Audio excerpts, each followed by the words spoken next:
Bonjour à tous et bienvenue chez Gère ton temps, le podcast qui te permet de sauver du temps. Si tu veux profiter de la vie au lieu de courir après, tu es au bon endroit.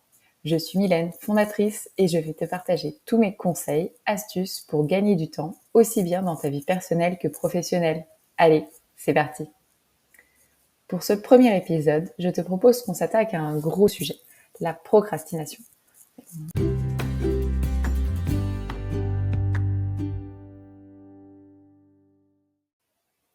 Pour ce premier épisode, je te propose qu'on s'attaque à un gros sujet, la procrastination. D'abord, nous allons définir ensemble ce que c'est. Ensuite, nous allons chercher ton type de procrastination. Et enfin, je te donnerai mes conseils et ma méthode pour la mettre au placard. Regardons ensemble ce qu'est la procrastination. La procrastination vient du latin pro, en avant, et crastinus, du lendemain, et signifie littéralement repousser et remettre au lendemain. Nous avons déjà tous eu ce scénario. On s'était promis de faire quelque chose, écrire un email, passer un coup de fil à l'administration ou débuter une dissertation. Pourtant, impossible de s'y mettre, et on se dit qu'on verra ça demain. En soi, procrastiner n'est pas grave. En revanche, ça le devient si on procrastine systématiquement. Ça nous empêche vraiment d'avancer dans nos vies. Si tu as envie d'écrire un livre, de lancer ton entreprise ou de prendre soin de ta santé, alors la procrastination va vraiment te bloquer et t'empêcher d'atteindre tes objectifs. Je pense que la procrastination est un véritable fléau dans nos sociétés et qu'elle s'est accrue avec les arrivées des écrans dans nos vies. Que celui qui n'a jamais scrollé sur Instagram au lieu d'avancer sur quelque chose lève la main. Je peux t'assurer que moi aussi, ça m'est longtemps arrivé et que maintenant, je le contrôle beaucoup mieux. La procrastination, c'est vraiment éviter quelque chose qui nous est pénible pour privilégier quelque chose d'agréable. Le problème, c'est qu'à force de procrastiner, le sujet semble de plus en plus difficile, lourd et compliqué. Résultat, on procrastine encore plus car on a moins en moins envie de le faire et on a de plus en plus envie d'aller sur les médias sociaux. On parle souvent de la procrastination avec un grand P, mais cette procrastination peut venir de plusieurs facteurs. C'est hyper important de comprendre pourquoi est-ce que tu procrastines, car en fonction du type de procrastination, on va pouvoir adapter la solution. Je te présente à présent les 5 principales causes de procrastination, et ensuite je te donne mes conseils par type de procrastination pour t'en débarrasser. Le premier type de procrastination, c'est la fatigue. Si tu manques d'énergie, ça va vraiment être difficile d'avancer sur tes tâches, et c'est bien normal. On va être fatigué et on va préférer reporter une tâche. Je pense que c'est une procrastination qui est assez légitime honnêtement parce que ça nous est tous arrivé et parfois il vaut mieux remettre au lendemain pour se reposer et affronter la tâche beaucoup mieux. La deuxième cause, c'est l'ennui. Si jamais tu dois faire quelque chose qui t'ennuie, évidemment tu vas le reporter. Moi, ma grande spécialité, c'est l'administratif. Appeler un organisme public pour avoir une réponse qui me permettrait de faire avancer un dossier, je déteste ça.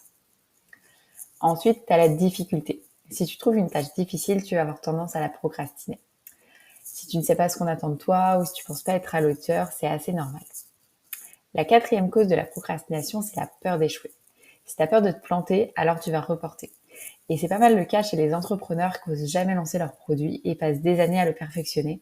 Ou encore cet écrivain qui a écrit son livre mais n'ose pas l'envoyer à une maison d'édition car il a peur de se faire rejeter. Cette peur d'échouer, elle est vraiment présente aujourd'hui et c'est vraiment une des grandes causes de la procrastination.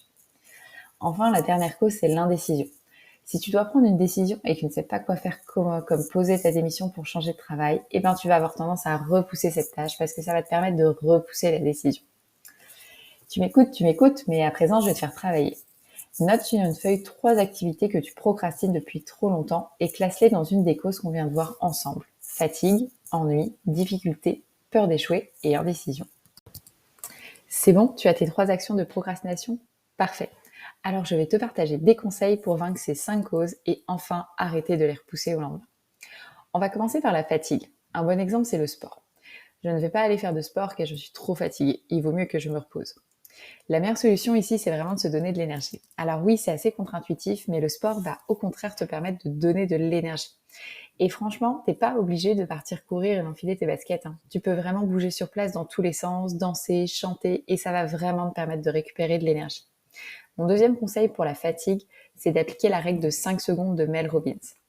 Tu lances un chrono dans ta tête, 5, 4, 3, 2, 1, en te focalisant juste là-dessus et à 0, tu passes à l'action sans réfléchir. C'est une règle hyper simple mais qui va vraiment permettre de canaliser tes pensées et de te lancer. Donc la prochaine fois que tu hésites à faire du sport, 5, 4, 3, 2, 1 et t'enfiles tes baskets et tu pars sans te poser de questions. Le deuxième type de procrastination, donc on a vu, c'est l'ennui. Alors, ici, je vais avoir plusieurs solutions pour toi. La première, ça va être de déléguer. Essaye de voir si tu peux déléguer cette tâche que tu n'aimes pas faire à un collègue ou à un proche. Parce qu'en général, si ça t'ennuie, ça veut dire que cette tâche n'est pas vraiment dans ta zone de génie, donc autant la donner à quelqu'un d'autre. La deuxième, quand je dois vraiment faire quelque chose que j'ai pas envie de faire, je vais appliquer la méthode Pomodoro. Je pars sur YouTube en tapant Pomodoro. Généralement, je choisis Harry Potter ou Le Seigneur des Anneaux parce que c'est des playlists qui sont hyper sympas. Et ça va te permettre de travailler pendant 25 minutes et ensuite tu auras le droit à 5 minutes de pause. Hyper intéressant parce que au moins tu sais que tu as une deadline sur laquelle tu peux te dire ok, là, je vais travailler 25 minutes, mais ensuite je vais pouvoir accéder à mon téléphone et prendre 5 minutes de pause. Personnellement, c'est quelque chose qui va me motiver. Et je peux aussi doubler ça avec la règle des 5, 4, 3, 2, 1. Comme ça, je suis sûre de vraiment me lancer. En plus, ce que j'aime, c'est que la musique est vraiment sympa. Donc ça m'aide vraiment à avancer parce que quand il y a un truc qu'on n'aime pas faire, c'est quand même mieux de se mettre dans une bonne ambiance. Et enfin, si jamais je dois appeler une administration, la chose que je déteste le plus au monde, je vais essayer de caser ça pendant des heures de travail où je fais des tâches répétitives. C'est-à-dire des tâches qui ne demandent pas vraiment mon attention, que je peux faire, mais à côté, je vais laisser mon téléphone allumé pour justement passer mon coup de fil et puis attendre avec les longues musiques d'attente. Ça va ainsi permettre de pouvoir m'arrêter facilement et de ne pas perdre de temps. La troisième cause, on a vu, c'était la difficulté. Si une tâche te paraît vraiment trop difficile ou immense, n'hésite vraiment pas à la couper en tâches beaucoup plus simples et programme-les dans ton agenda. Écrire un livre, c'est un énorme morceau, tout le monde te le dira. En revanche, si tu te mets comme objectif d'écrire une page par jour, 5 jours par semaine, ça va vraiment faciliter ton objectif. Tu sais où tu vas. Tu peux aussi, si jamais on reprend l'exemple du livre, tu peux aussi parfaitement te faire un plan détaillé par chapitre, avec par exemple 50 chapitres, puis tu te dis je fais un chapitre par jour, ou 2 chapitres par jour, ça dépend du temps dont tu vas disposer. Mais ça va vraiment te permettre de découper ta tâche. Une fois qu'elle est bien découpée, tu la mets directement dans ton agenda, comme si c'était du travail. Il faut vraiment que tu te dises, ça c'est du travail, je peux pas ne pas y couper. Surtout que ce qui est terrible, c'est que souvent quand on a un gros truc à faire, on le découpe et si jamais on fait pas les petites étapes, en fait on se sent vraiment noyé et après les petites étapes deviennent des grosses étapes.